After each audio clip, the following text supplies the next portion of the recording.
Shalom keluarga Saat Teduh. Mari kita siapkan hati kita untuk masuk hadirat Allah, karena Tuhan mau memberkati setiap kehidupan yang mencarinya. Saya bacakan dulu kesaksian, seperti luar biasanya, supaya hati Anda dibangun di atas dasar iman dan pengharapan. Susan Silaban. Shalom Pastor Philip dan tim Saat Teduh bersama. Sabtu 24 Desember untuk pertama kalinya saya dan suami mendengar detak jantung bayi kami. Bukan hanya satu, tetapi Tuhan Yesus mempercayakan kami 2 bayi. Sungguh pekerjaannya sempurna dalam penantian kami untuk keturunan selama 9,5 tahun. Dan di usia saya yang ke-39 tahun. Sebelumnya saya ketakutan dan goyah untuk menjalani program IVF tersebut. Tetapi dengan pertolongan Allah kami dimampukan. Dan pastor semakin meneguhkan kami melalui Saat Teduh bersama yang berjudul Berkat-Berkat Susulan. Dan tentang doa-doa lama yang tak kunjung dijawab. Doakan kami ya Pastor agar masa-masa kehamilan ini sehat sempurna dan kami semakin mentaati Tuhan. Terima kasih Pastor, Tuhan Yesus memberkati. Selamat Bu Susan, God bless you. Saya percaya nanti sehat-sehat, yang dari Tuhan selalu yang terbaik. Welly, akhir bulan November 2022 ketika saya membereskan nota biaya kantor, udah 5 hari angkanya nggak cocok dan berkali-kali dihitung. Sampai saya hampir menyerah, namun saya tetap berdoa minta pertolongan Roh Kudus. Ketika saya memeriksa lagi angka sambil mendengarkan Saat Teduh bersama, di akhir acara, Pastor Philip berkata, ada yang sedang membereskan nota. Tuhan berkata Anda akan menemukan nota tersebut. Saya kaget dan beberapa detik bengong dan berpikir ini ditujukan ke saya atau orang lain. Tetapi segera saya sadar dan langsung saya aminkan. Malam itu saya kerjakan lagi dan entah bagaimana tiba-tiba semua pencarian data dan penghitungan itu jadi sangat, huruf besar semua ini, sangat lancar. Angkanya pun langsung klop. Tuhan Yesus luar biasa, Roh Kudus sungguh sangat baik. Hal kecil pun Dia perhatikan. Terima kasih Tuhan Yesus, terima kasih Roh Kudus dan Pastor Philip serta timnya. God bless you all. Puji Tuhan Pak Welly, tidak ada yang kebetulan dalam hadirat Allah. Tuhan timingnya selalu tepat dan tepat pada kebutuhan kita. Amin. Shalom Pastor, Saat Teduh bersama 21 Desember 2022. Saya orang yang sangat membenci hari Natal. Ketika menyanyikan lagu Natal, sepanjang lagu dinyanyikan saya menutup telinga. Hal ini terjadi semenjak orang tua saya meninggal 5 tahun lalu. Saya merasa kesepian dan kosong sekali. Di mana semua orang bersuka cita, tapi saya sangat kesepian dan trauma. Ketika di akhir acara, pastor menubuatkan untuk orang yang merasa kesepian di hari Natal. Dan pastor berkata, Tuhan bersamamu, kamu tidak ditinggalkannya sendiri. Saya merasa lega sekali, seperti tembok yang selama ini berat, hancur seketika. Bukan cuma sakit fisik yang butuh mujizat, tapi mujizat untuk hati yang hancur, saya sangat membutuhkannya. Terima kasih Pastor mau menubuatkan apa yang Tuhan sampaikan kepada kami. Kalau tidak mendengar ini, saya tidak akan tahu kalau Tuhan sebenarnya tidak meninggalkan saya. Kiranya Tuhan menyertai Pastor dan tim doa dimanapun berada. Praise the Lord ya. Setiap kali baca kesaksian gini, bukan hanya keluarga Saat Teduh dapat berkat. Kami pun terlayani, disegarkan, dan kesaksian itu sungguh-sungguh meneguhkan bahwa Tuhan itu nyata, Tuhan itu ada, dan gak ada yang kebetulan. Dan Dia berniat untuk memberkati. Dia bukan Allah kutuk, Dia adalah Allah sumber berkat kita. Percayalah, waktu masuk ke hadiratnya, sekalipun kita gak minta, Tuhan akan memberkati anak-anaknya. Sisihkan segala sesuatu, fokus hati hanya ke satu. Yesus itu. Dialah berkat terbesar, pribadi yang mulia. Masuklah ke hadiratnya. Haleluya. Puji Tuhan. Dari hati kami terdalam, kami berterima kasih karena kami boleh jadi anak-anak-Mu. Thank you ya Tuhan. Kau sungguh baik. Tak kekurangan apa-apa kami ini. Masih punya keinginan, ada kebutuhan. Tapi karena kami punya Tuhan, kami punya segala sesuatu. Engkaulah kehidupan dalam segala kelimpahan yang kami miliki.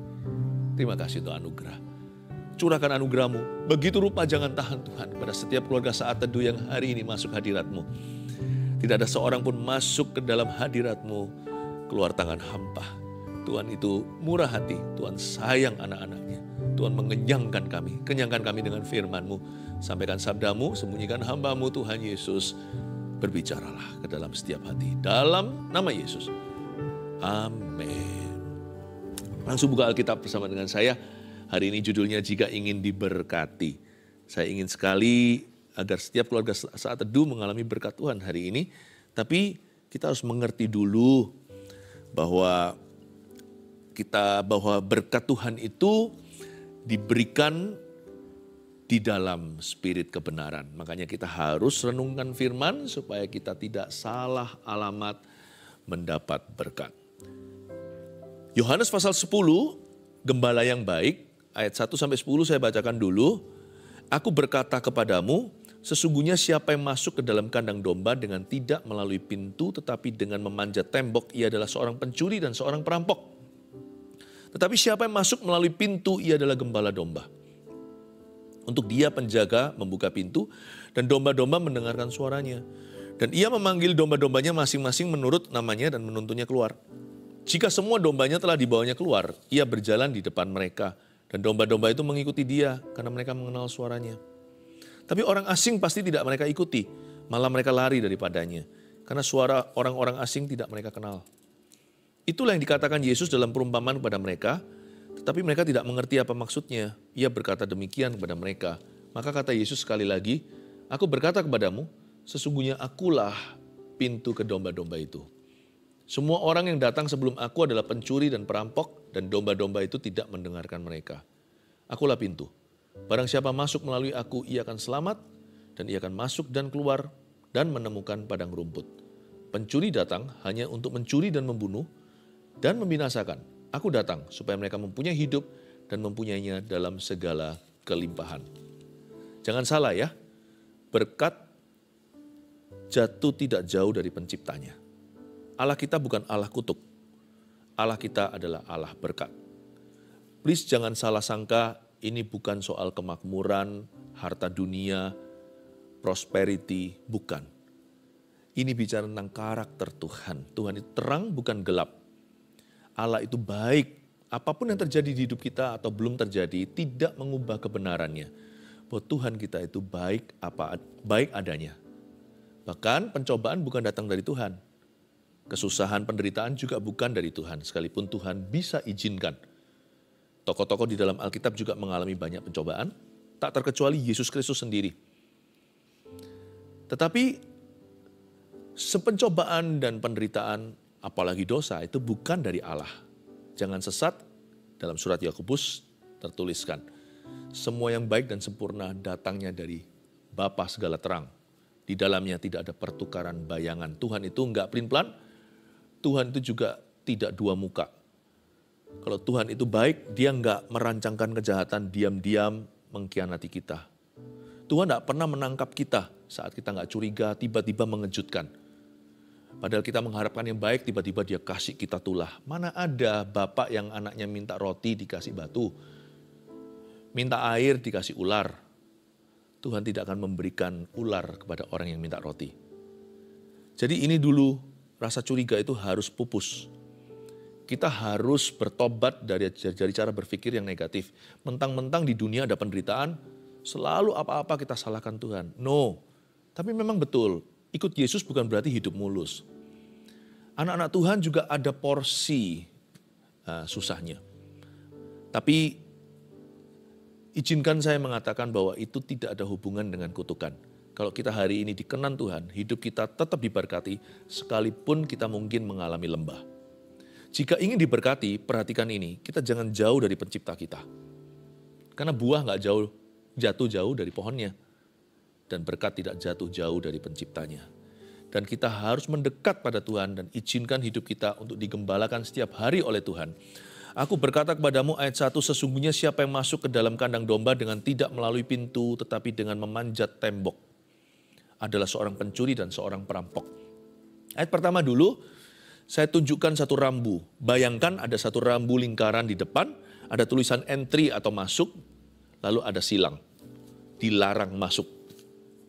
Atau yang seperti biasanya warnanya putih, lalu ada strip merahnya. Tidak boleh masuk ke sini. Siapa bilang orang yang di luar Yesus tidak bisa berhasil?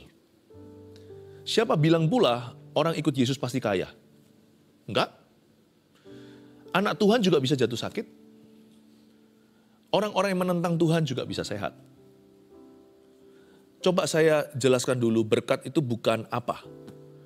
Berkat itu dinilai pertama-tama dari sumbernya. Kalau saya bisa kaya, tapi dengan cara yang tidak halal, saya nggak mau. Kalau saya bisa sehat, tapi pakai cara-cara yang mendukakan hati Roh Allah, saya juga tidak mau. Makanya itu di ayat 1 dikatakan, sebelum kita mengenali pintu sebenarnya, coba kita waspada dulu dengan apa yang bukan pintu. Apa yang bukan pintu sesungguhnya. Semua yang melalui pintu ini, yang dengan memanjat tembok tidak melalui pintu adalah pencuri dan perampok. Jangan salah sumbernya. Jangan salah sumbernya. Jangan cari kekayaan dengan segala cara yang diharamkan oleh Tuhan. Tetap juga ada loh, kuasa gelap juga bisa memberikan hal-hal itu kepada kita. Jangan lupa pada waktu Yesus digoda di padang gurun 40 hari 40 malam, salah satu pencobaan itu setan berkata, kalau kamu mau tunduk sama aku, sujud menyembah, atau bahkan hanya sekedar mengangguk kepala aja, aku sudah puas, kata setan kepada Tuhan. Akan kuberikan semua kekayaan dunia ini kepadamu. Akan kuberikan semua glamornya, sebuah glory kemuliaan duniawi kepadamu sesaat. Menurut saya setan tidak menawarkan sesuatu yang kosong atau hampa. Dia memang punya ability. Meskipun kemampuannya dibatasi. Setan itu masih tinggal di bumi. Tuhan Yesus belum datang kedua kali. Dia masih disebut sebagai penghulu dunia gelap. Dia juga disebut sebagai roh-roh jahat di udara. Dia disebut sebagai kuasa kegelapan, berarti dia punya limited power atau punya kuasa atas diri orang-orang yang berdosa, atas hati yang menentang Tuhan. Setan juga bisa memberikan yang namanya pesugihan.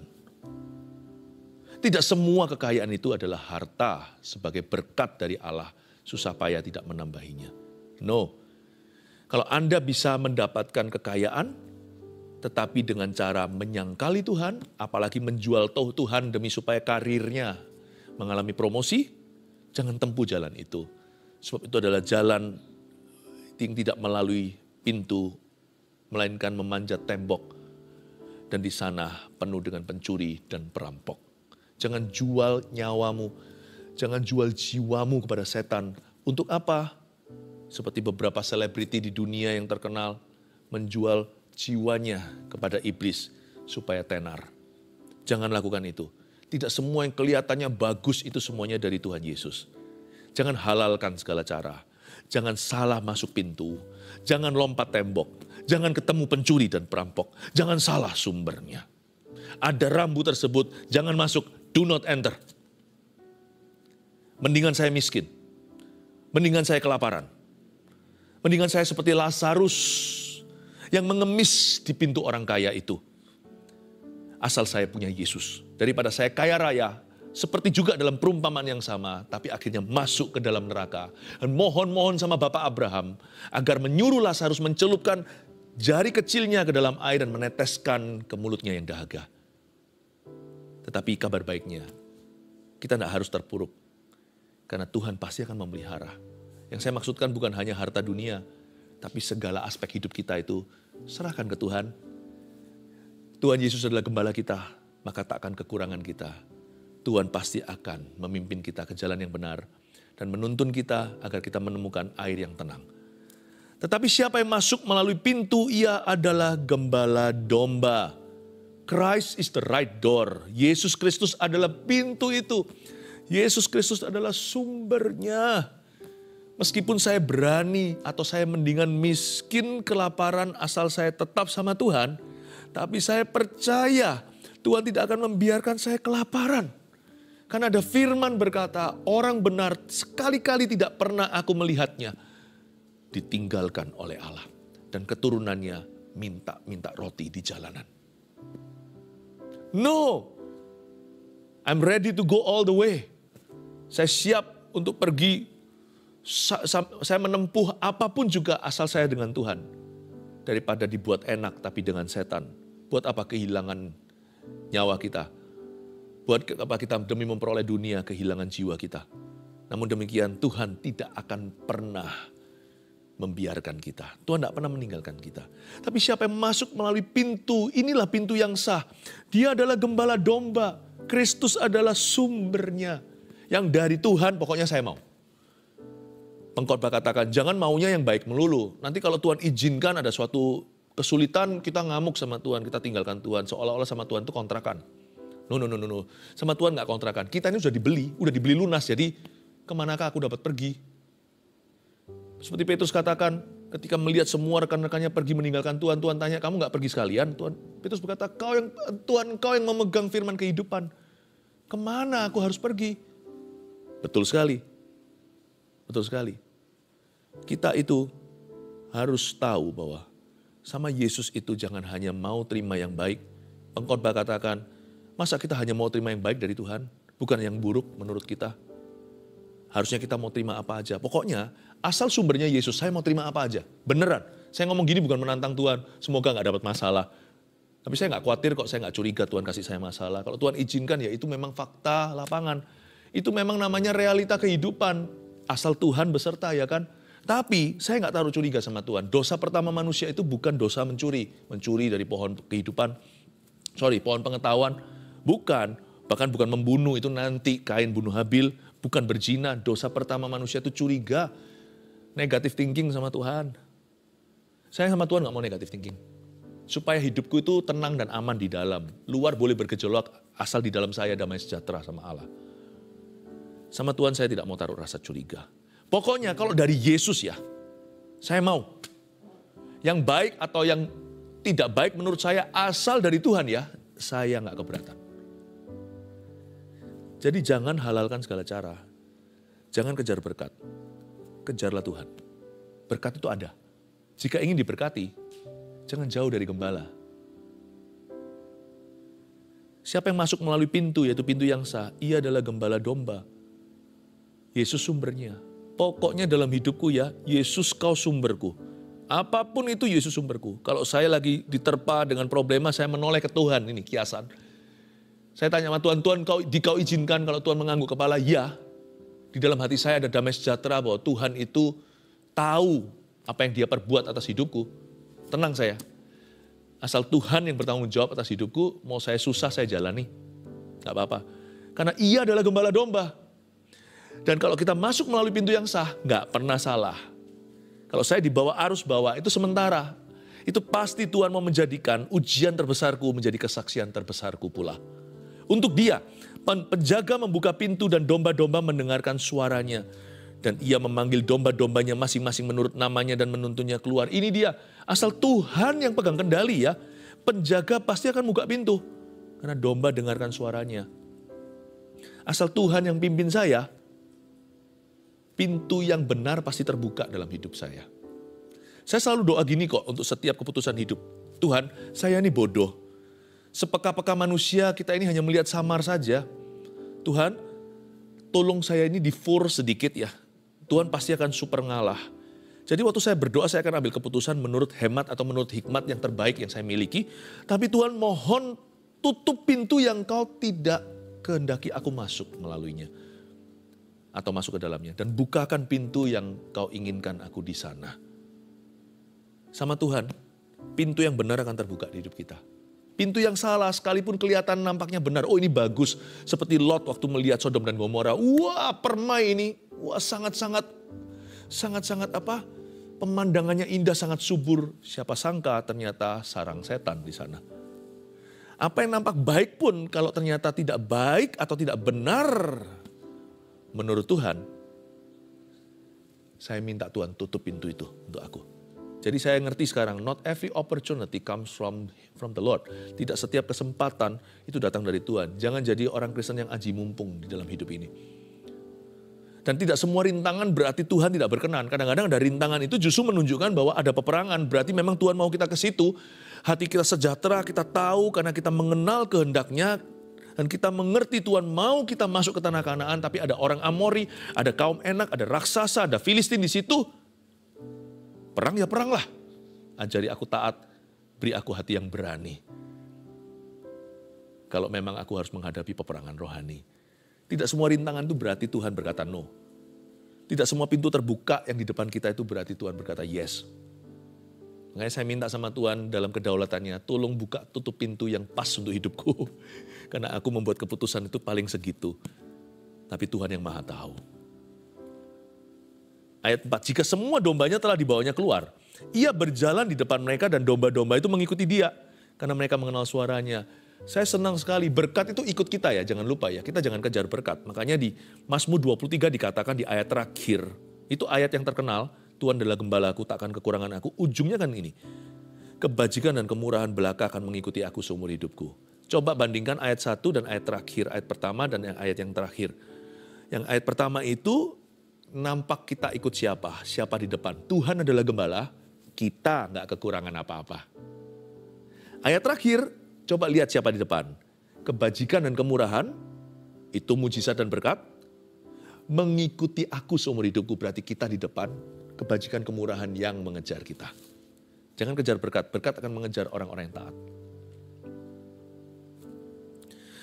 Saya nggak takut. Pokoknya saya dekat aja sama Tuhan. Dan saya paham, saya recognize atau saya mengenali, discern atau membeda-bedakan roh. Saya pokoknya yang penting saya tahu sumbernya dulu.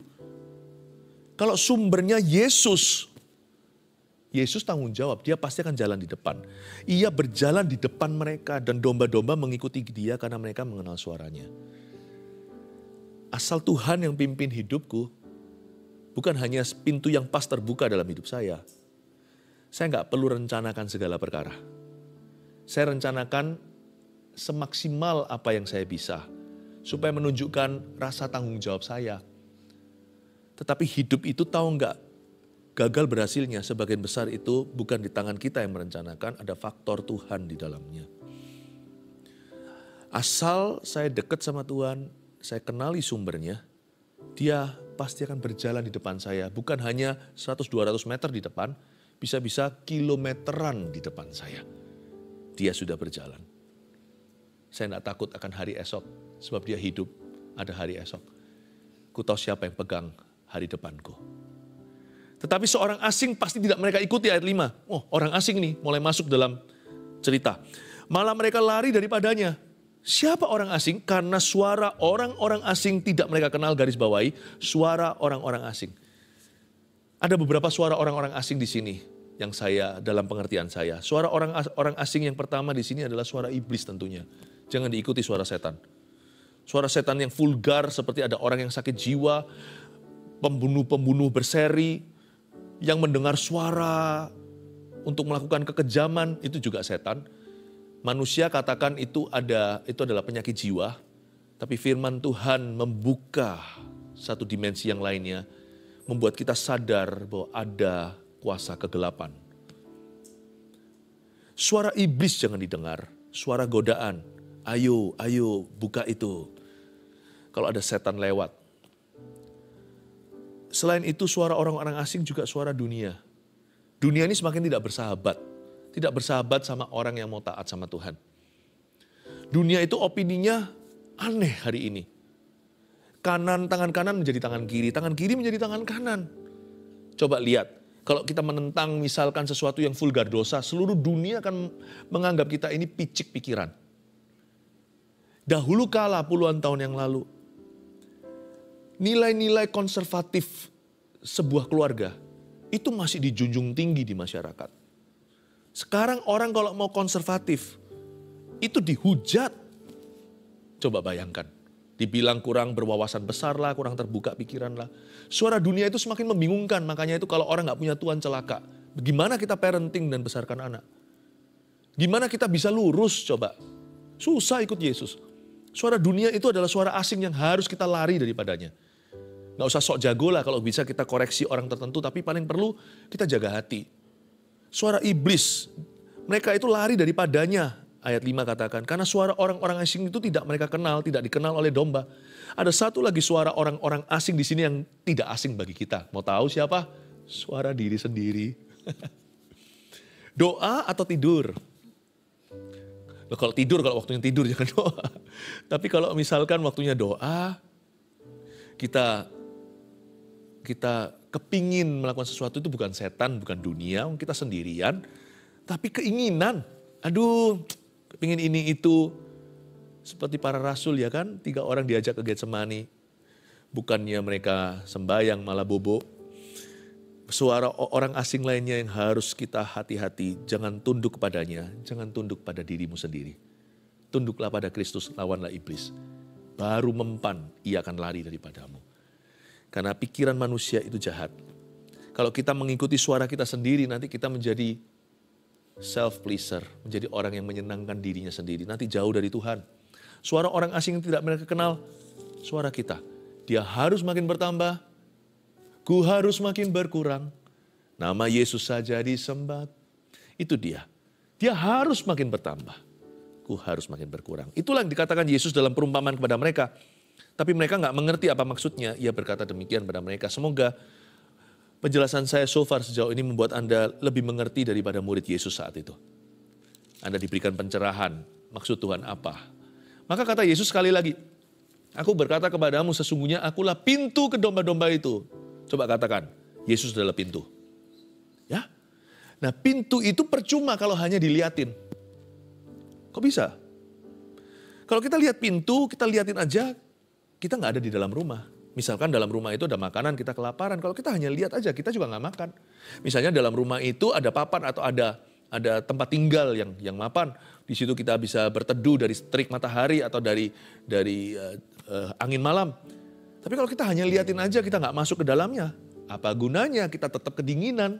Kita masuk angin di luar situ. Hanya karena Yesus adalah pintu, bukan berarti semua orang kan mengalami. Misalkan kalau kita datang dalam sebuah persekutuan atau dalam gereja, orang lain nyanyi pas nyanyi, nyembah pas nyembah. Bedanya nyanyi dan nyembah apa? Waktu kita nyanyi untuk Tuhan itu kita menyembah dari hati. Itu bukan nyanyian, itu penyembahan. Dan waktu semua orang lagi nyembah, kita cuma nonton aja, pelototin, lihat-lihat sana sini. Ya kita juga ada di dekat pintu itu, tapi orang lain masuk ke dalam pintu itu. Mereka masuk hadirat Allah, Anda dan saya hanyalah bengong menyaksikannya. Atau mungkin tidak tertarik untuk ikut menyembah. Ikut nyanyi aja gak mau kadang-kadang kita. Padahal kalau kita nyanyi asal-asalan gak dari hati, itu belum termasuk nyembah sekalipun lagu pujian. Itu baru menyanyi. Menyembah itu berarti segenap hati. Itu bukan nyanyi, itu berubah dari lagu menjadi komunikasi. Kita belum sampai level nyanyi aja, kita gak ikut nyanyi. Atau kalau nyanyi asal-asalan, kita gak tertarik masuk pintu. Ya gak ngalami apa-apa. Gak ada berkat. Lihat, hidup orang di sebelahmu tadi yang menyembah itu berubah hidupnya. Tadi hatinya keras, diubahkan sama Tuhan. Tadinya sedih, sekarang bersuka cita. Tadinya gelisah, gundah gulana, sekarang damai sejahtera. Tiba-tiba ketemu Tuhan, dapat solusinya, dapat hikmat. Kita keluar masuk sama aja, gak ada perubahan. Akulah pintu itu dalam artinya. Akulah pintu itu berarti masuklah. Come in. Masuklah. Bukan hanya itu, nanti saya jelaskan. Bahkan keluarlah, bukan keluar dari hadirat Allah. Tapi tempat kita meluncur ke pekerjaan, pelayanan atau apa, itu harusnya ruang doa kita. Harusnya hadirat Allah.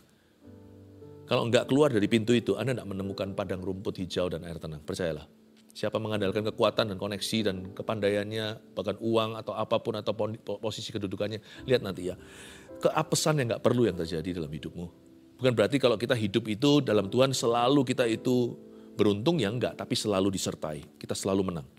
Itu sudah DNA, lebih dari pemenang. Itu Alkitabiah. Ayat 8. Semua orang yang datang sebelum aku adalah pencuri dan perampok, dan domba-domba itu tidak mendengarkan mereka. Suara asing tadi yang saya sebutkan, suara iblis, suara dunia, suara diri sendiri, hati-hati. Sebenarnya kalau kita itu mau mengalami Tuhan lebih atau diberkati, kita nggak perlu kok jadi orang seperti siapa yang super peka, yang bisa dengar suara audible. Jangan-jangan kalau orang dengar setiap saat audible tiap hari, mungkin dia nggak jujur, dia mungkin mengada-ngada. Sebab sebagian besar suara Tuhan yang bisa kita rasakan itu suara hati sesuai firman Allah. Jadi sebenarnya rahasia kemenangan kita dan berkat juga itu tidak terletak pada how much of God's voice are you hearing. Tapi seberapa jelas atau seberapa banyaknya, seberapa besarnya suara Allah yang Anda dengarkan. No. Tapi seberapa kecilnya suaramu sendiri kau hiraukan. Semua orang yang datang sebelum aku adalah pencuri dan perampok. Domba-domba tidak mendengarkan mereka. Kalau kita mau mendengar suara Allah lebih jelas, berhenti dengarkan suaramu sendiri. Kalau kita mau mendengarkan suara Kristus lebih jelas lagi, berhenti dengarkan suara dunia di sekelilingmu. Kecuali penasihat-penasihat yang Tuhan utus orang Majus. Yang mengingatkan Anda kan firman. Roh Kudus pakai mereka untuk meneguhkan firman yang sudah ada di dalam Alkitab ini. Kalau Anda dan saya mau mendengarkan suara Allah lebih nyata, kita mesti berhenti mendengarkan suara iblis dan meresponinya. Karena semua itu pencuri perampok sebelum aku dan domba tidak mendengarkan mereka. Dengan tidak mendengarkan mereka, mereka bisa mendengarkan Yesus lebih jelas. Akulah pintu, barang siapa masuk melalui aku, ia akan selamat. Dan ia akan masuk dan keluar dan menemukan padang rumput. Luar biasa, ini yang saya maksudkan tadi. Semua berkat ini tersedia bagi orang-orang yang diberkati Tuhan. Lihat ya, pertama ia akan selamat. Gak pernah ya, orang datang ke Tuhan itu dicelakakan, itu gak pernah. Sebab aku tahu rancangan apa yang ada padaku atasmu. Bukan rancangan kecelakaan, tapi rancangan damai sejahtera memberikan kepadamu hari depan penuh pengharapan. Ia akan selamat. Lalu ia akan masuk. Coba itu. Masuk melalui pintu itu yang saya jelaskan tadi. Dan ia akan keluar. Saya nggak berani loh tiap hari ke kantor tanpa doa dulu. Karena saya tahu saya mau diluncurkan dari landasan yang tepat. Berkat itu ada alamat. Namanya hadirat. Itu berkat. Dari sanalah berkat. Mazmur 127 nggak usah dibuka. Berkat Tuhan pangkal selamat. Pangkalnya selamat itu berkatnya Allah. Dan keluar dan ia menemukan padang rumput. Pencuri datang hanya untuk mencuri dan membunuh dan membinasakan. Ayat 10, aku datang kata Yesus supaya mereka mempunyai hidup, life. Dan mempunyainya dalam segala kelimpahan. Kita sering dengar ayat ini, tapi kita salah mengerti yang disebut mempunyai hidup dalam segala kelimpahan. Pikiran kita kalau kelimpahan itu otomatis langsung harta duniawi dan bling-bling dunia. Bukan, itu termasuk Tuhan bisa mencurahkan berkat demikian, tetapi bukan satu-satunya. Mempunyai dalam segala kelimpahan itu tidak melulu bicara tentang kuantitas, tapi jenisnya. Berarti di setiap sektor dan faktor kehidupan kita, Tuhan sediakan kemenangan dan penyertaan serta menjadi kesaksian hidup. Bagaimana Allah itu nyata dalam kehidupan Anda. Segala kelimpahan itu tidak tentu bicara soal kuantiti, tapi tipenya. Tidak ada tipe yang di luar jangkauan Allah. Dengan kata lain, supaya mereka hidup dan memiliki hidup itu in all the godly glories and victories that I have provided. Dalam semua kemenangan dan dalam semua kemuliaan orang-orang benar yang sudah kusediakan bagi mereka. Termasuk kuantitasnya. Pertumbuhan itu juga dari Tuhan 30, 60, 100 kali ganda. Tetapi bukan melulu hanya bicara soal harta. Tapi bicara tentang penyertaan Tuhan yang menyeluruh di hidupmu dan di hidupku. Segala kelimpahan. Tuhan berkata, aku akan berkati every aspect of your life. Setiap aspek hidupmu. Wow. Jika ingin diberkati, 3 poin ini Anda catat sebagai rangkuman kita hari ini di saat duduk bersama. Jika ingin diberkati, lalu untuk menyelesaikan kalimat itu, nomor 1, datanglah kepada Sang Pemberi Berkat. Yaitu siapa? Yesus Kristus. Ya, ingat ya, Anda baca dari sejak zamannya Musa, yang bisa buat mujizat bukan hanya Musa dan tongkatnya. Para ahli-ahli sihir Mesir pun mampu melakukan, tapi mujizat Allah menelan mujizat mereka. Tongkat Musa telan ular yang mereka buat. Tapi kalau mereka hanya orang cari mujizat, nggak akan jadikan Yesus satu-satunya. Kalau orang cari berkat. Sebab di luar Yesus orang juga bisa kaya loh. Bisa.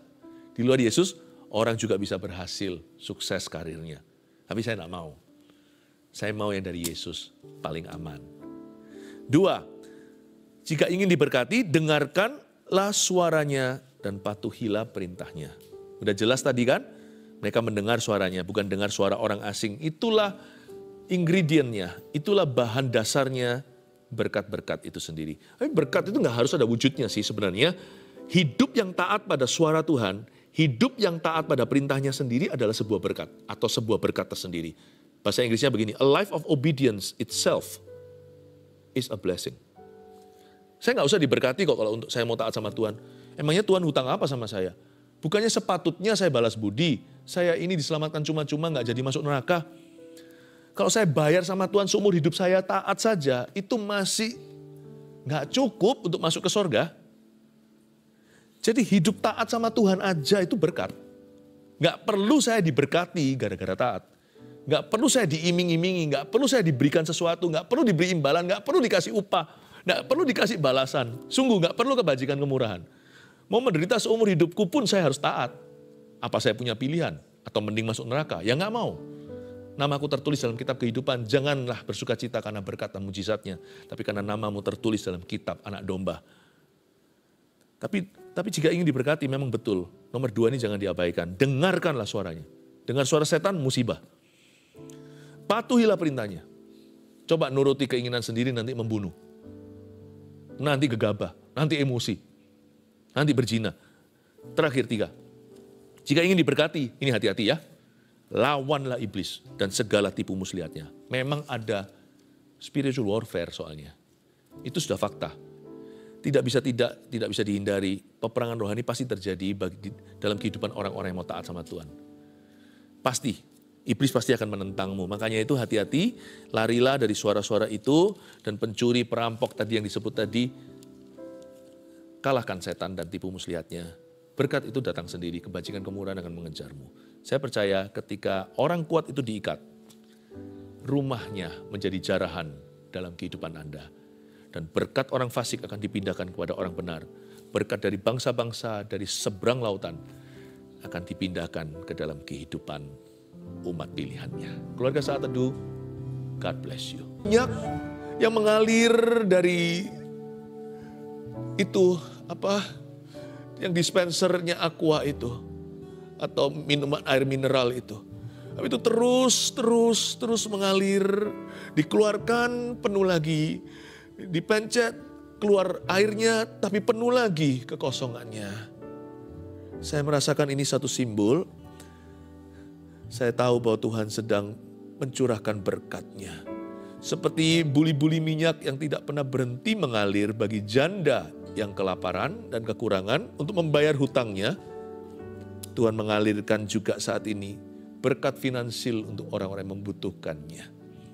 Meskipun kita tidak kejar berkat, tapi berkat itu ada, dan berkat itu dari tahta Allah.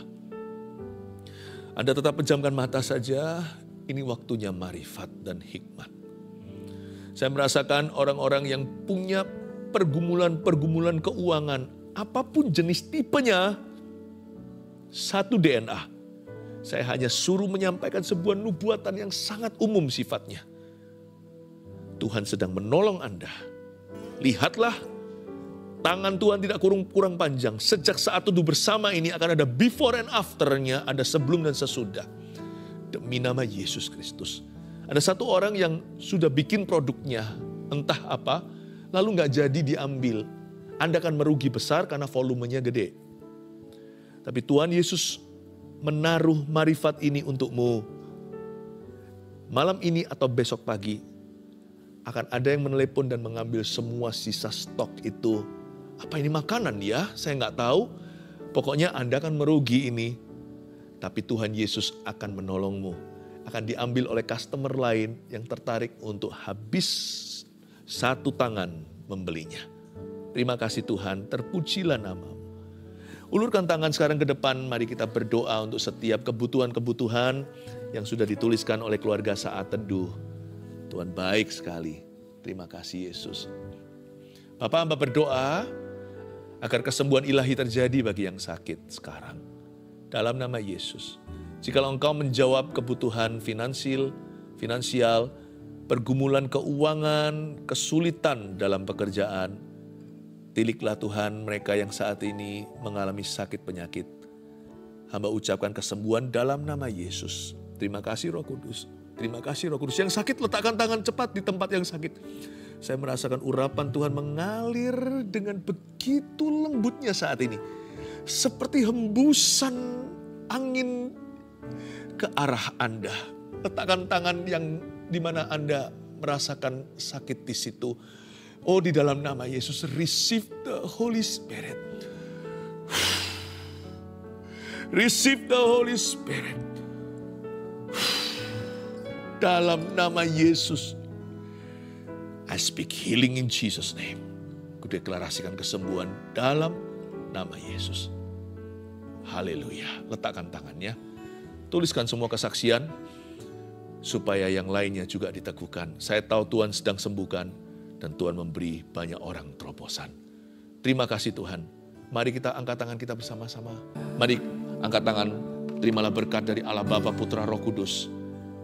Berkat terindah dari hadirat-Nya. Terimalah sejahtera dalam nama Yesus. Amin.